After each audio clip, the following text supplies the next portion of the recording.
VPN ব্যবহার করছেন, এটা কতটা নিরাপদ আপনি কি জানেন? কোটা আন্দোলনকে কেন্দ্র করে দেশের বিভিন্ন জায়গায় নাশকতার কারণে মোবাইল ইন্টারনেট সেবা বন্ধ আছে। সামাজিক যোগাযোগ মাধ্যম ব্যবহার করতে অনেকেই এখন ভিপিএন সেবা গ্রহণ করছেন।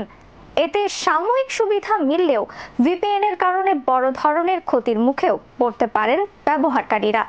চলুন জেনে আসি ভিপিএন আসলে কি, কিভাবে এটি ব্যবহারকারীর ক্ষতির কারণ হতে পারে।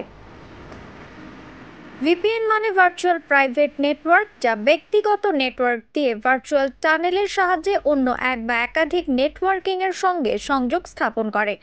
প্রযুক্তিবিদদের মতে এটি অনলাইন কার্যক্রমের সুরক্ষা নিশ্চিতে অদৃশ্য একটি চাদর হিসেবে কাজ করে। তবে ভিপিএন ব্যবহার করা অবস্থায় ব্যাংক কিংবা অন্য কোনো মাধ্যমে যে কোনো ধরনের আর্থিক লেনদেন থেকে বিরত থাকার পরামর্শ দিয়েছেন বিশেষজ্ঞরা। মূলত নিরাপত্তার স্বার্থে ভিপিএন ব্যবহার করা হলেও স্ট্রিমিং, গোপনীয়তা, গেমিং, ভ্রমণ এবং নিষিদ্ধ সাইট ও কন্টেন্টে অ্যাক্সেস পেতেও ভিপিএন ব্যবহার করা হয়। ভিপিএন এর প্রাথমিক উদ্দেশ্যই হচ্ছে ব্যবহারকারীর পরিচয় গোপন রাখা। ফলে কোনো কারণে ব্যবহারকারীর পরিচয় শনাক্তকরণ তথ্যাদি, ইউজার নেম ও পাসওয়ার্ড পেয়ে সেগুলোর অপব্যবহার করে তৃতীয় কেউ তার অ্যাকাউন্ট হাতিয়ে নিতে পারে।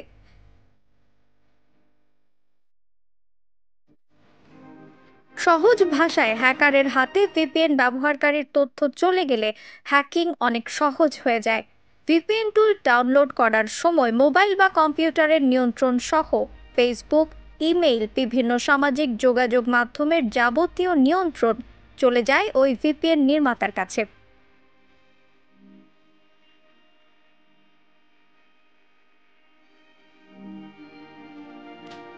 ব্যবহারকারীর ডেটা যেহেতু ভিপিএন সেবাদাতার হাত দিয়ে যায়, তাই সেবাদাতার সততার ওপর নির্ভর করে ব্যবহারকারীর তথ্য নিরাপত্তা।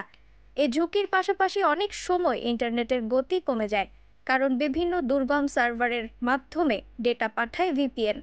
তবে ভিপিএন ব্যবহার করার বেশ কিছু সুবিধাও আছে।